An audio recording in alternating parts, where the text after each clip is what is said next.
It's no mystery that most Disney adults, like myself, are kind of clueless when it comes to the game of golf. But you'd be shocked to find out how closely these two go hand in hand. Learn the history of the most magical stop on the PGA Tour, how one monorail ride changed the course of sports marketing history, and relive the glory days as I attempt a world record at one of Disney World's most difficult courses. What? How is that possible? That's crazy. Wow, well, I think I might beat his record. Take that, Bubba, whatever your name is. This is the history of golf at Disney World. Let's go golfing. In 1965, Walt Disney, alongside his brother Roy and the Florida Governor Hayden Burns, held a press conference to announce their brand new Florida project. The following year in 1966, Walt would reveal more information on the project in his Epcot documentary. Of course, there will be another amusement theme park in Florida, similar to the one in California. We're now developing a master plan that encompasses the theme park and all the facilities around it that will serve the tourists.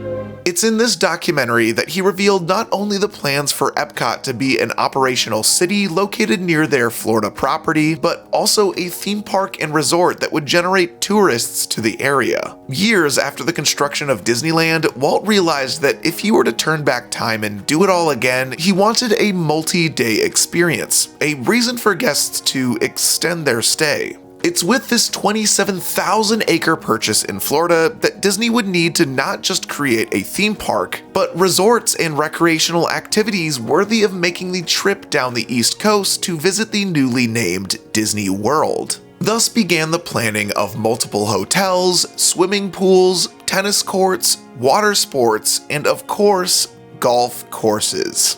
In the early marketing of Disney World, these were all huge sales points for what was pitched as the Vacation Kingdom of the World. The Vacation Kingdom of the World in Florida. Walt Disney World opens October 1971. Surprisingly, Walt Disney was never the biggest golfer himself. In fact, there are only a small handful of photos from his early years of him playing golf. He, for some reason, was more into the much more physically demanding and dangerous sports of polo. The push for golf as the flagship recreation at Disney World actually came from one of Walt's right-hand men, Card Walker. Card Walker was a man who began his career at Disney as a mailroom clerk and worked his way all the way up to the board of directors by the mid-60s. Walker was known for his love of golf, so much so that his tribute window on Main Street, USA at the Magic Kingdom reads, "Dr. Card Walker, we never close,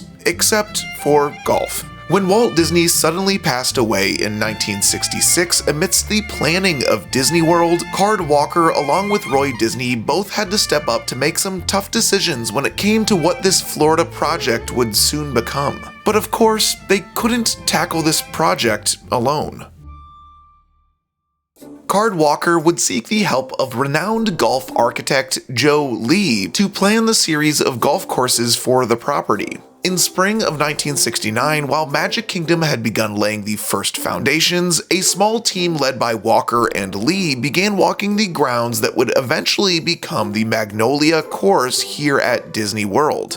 Considering the tight timeline of 18 months and having to pull from the nearly 10,000 construction workers building the resort and theme park, it was impressive that they found the extra manpower to make these lower priority golf courses even happen. The first two Disney World courses would be located in the Magic Kingdom area, the first named Magnolia after the abundance of magnolia trees surrounding the area, and a second adjacent course called the Palm. And no, this was not because of palm trees. I actually don't know exactly why this one was called the Palm. Amazingly, these two courses completed way ahead of time in late spring of 1971. Whether it be his excitement of the course's completion, his undying love for golf, or his Walt Disney-esque spirit of overachieving, Card Walker proudly announced to the company that in December of 1971, Disney World would host its first PGA tournament. With no prior experience organizing such an event, this was quite the bold statement. They obviously had a lot of ways to go before that could happen, but the idea was honestly genius. From my understanding, this would mark the first time in Disney history that the company would use a sporting event to promote their parks and resorts, and made for one of the first promotional events of its kind in the world of sports. Granted, advertising during commercial breaks on televised sporting events existed at that point, but this created a new format as the first insert company name here Open or Classic or whatever. Bringing major sporting events to Disney property would become a tradition that would continue for decades to come, with events and new locations such as the Walt Disney World Speedway. That time an Olympic swimming pool was placed on Main Street, USA at Disneyland, MLB spring training at the Wide World of Sports, marathon after marathon, Special Olympic Games, countless Super Bowl parades, and even more recently, the NBA bubble. Since the whole point of the very first golf tournament at Disney World was to help get national coverage, the event needed to be big.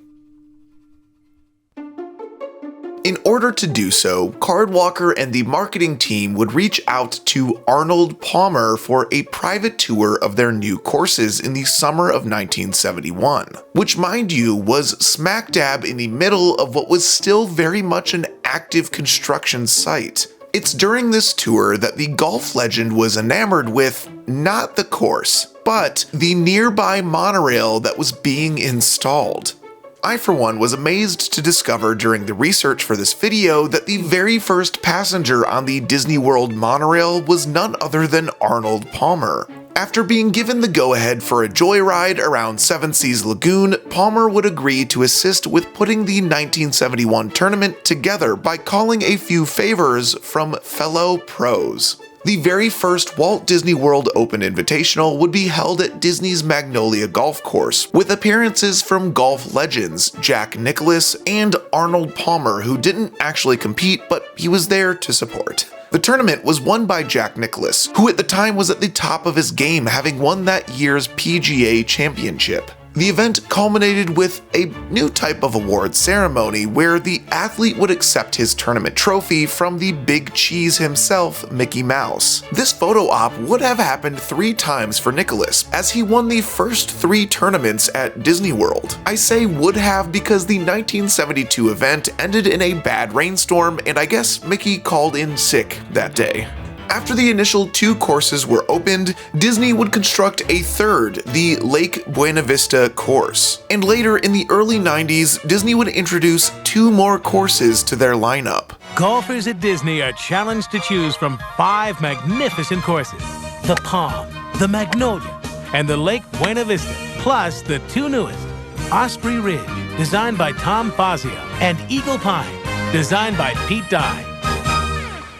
The event saw many changes over the decades, operating under different names, a shift to a team tournament, and, for the most part, helped produce moderate media coverage for the resort year after year. That was until the mid-90s, when a newcomer took the PGA and golf world by storm. First tournament as a professional, Tiger Woods.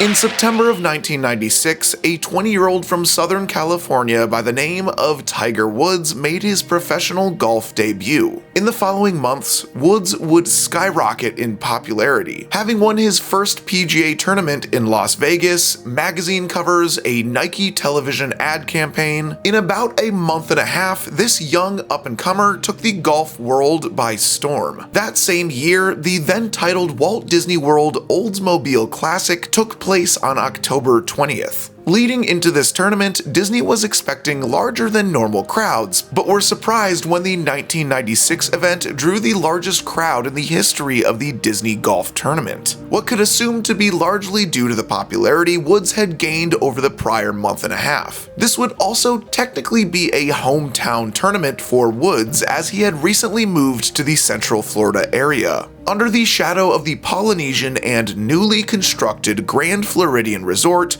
Woods would prove that he was worthy of his spot among some of the greatest in PGA history. As he slowly made his way up the leaderboard, so did one of the most popular men in the sport, Payne Stewart. The two met in the final round of the tournament, playing their final 18 holes alongside each other in a battle for the title. Now, I am not the biggest fan of golf, but I kid you not, while watching this back, I really felt the gravity of this event. The competitive story between seasoned vet and rookie played out like a movie. You could not write it any better than this. It was still neck to neck when they reached the 18th hole, as Woods pulled away with the victory in front of a large hometown crowd. I do find it pretty funny that the one character that's lurking just to the right of this frame is none other than Tigger, because, you know, Tiger, you know. Maybe this was done on purpose, but pretty funny nonetheless. Later in his career, Tiger would get him back for the rude gesture by hunting him down and turning him into a driver head cover.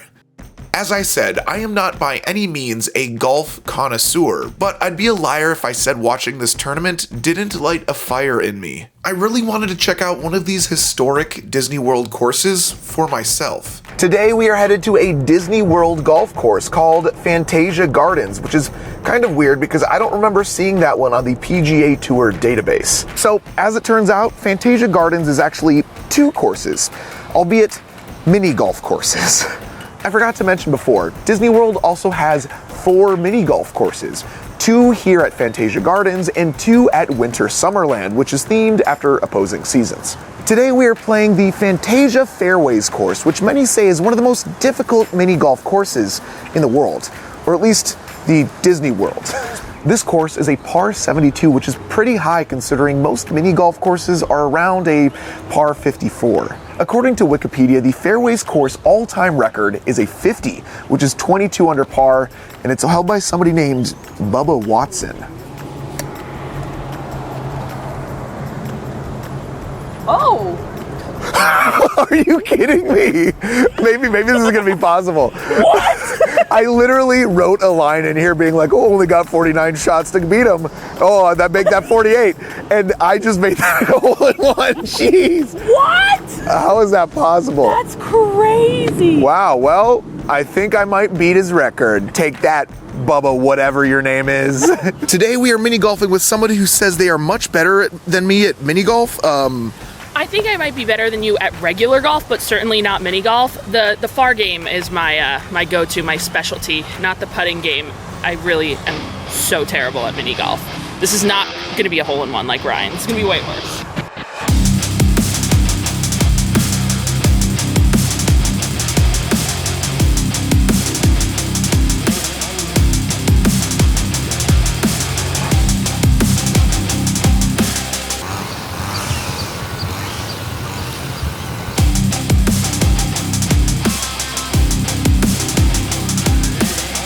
We've made it to the very last hole, hole 18. See how far that is? This is like at least a par 9. I'm gonna make it in 1. You ready for this? Here we go. 1 take.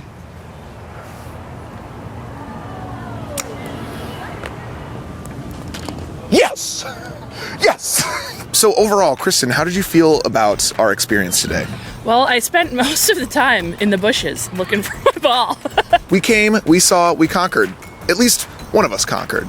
Is this the first time that someone has ever disqualified themselves from a mini golf game? The difficulty of this course, I think there's at least 10% of the people that do it, like, rage quit. Because it is so difficult. Very, very true. Catch me on the driving range at Palmer Magnolia. The Walt Disney Company's history with golf didn't just stop at tournaments and courses in Florida. In fact, Disney opened a golf-themed resort hotel back in 1973 as well. This hotel had 150 rooms and was located between the Magnolia and Palm courses. After a few expansions, name changes, and 20-plus years later, the resort was purchased by the United States Department of Defense for $43 million and renamed to Shades of Green, which still to this day operates as a resort exclusive to those who have served in the armed forces. In the early 2000s, Disney would introduce golf to a key headlining attraction at their new park, California Adventure.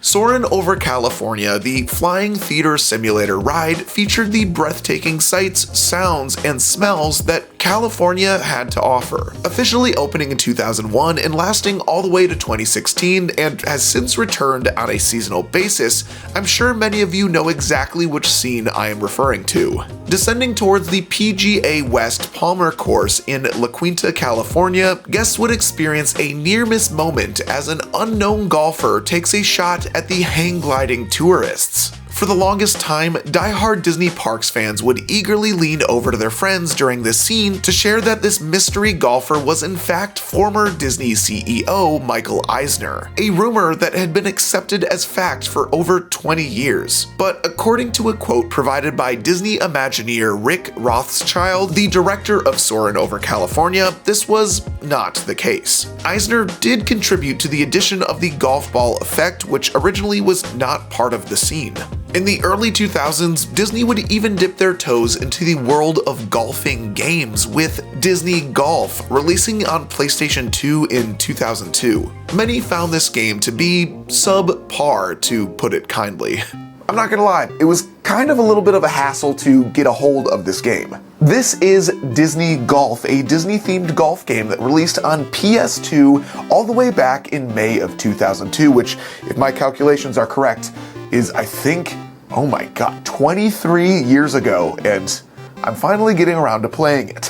To my understanding, this is kind of a bare-bones version of what golf games were in the early 2000s. Now, I'm not aware if the courses in this game are going to be Disney World courses or just completely made-up courses. Oh my god, okay, so we have 4 players unlocked as of right now, which are Donald, Goofy, Minnie, and Mickey, and clearly we have Max Goof is in this game, unless this is a silhouette of a different character that looks exactly like him, so I guess I'm going with the next best thing, Goofy himself. We have 4 of 6 courses to choose from, none of which exist in real life. We have chosen the Western course, and on hole 1, this is pretty much Big Thunder Mountain, the golf course. This game kind of maintains the same reputation that early 2000s Disney games have, is that they're very, very difficult. I am absolutely horrible at this game.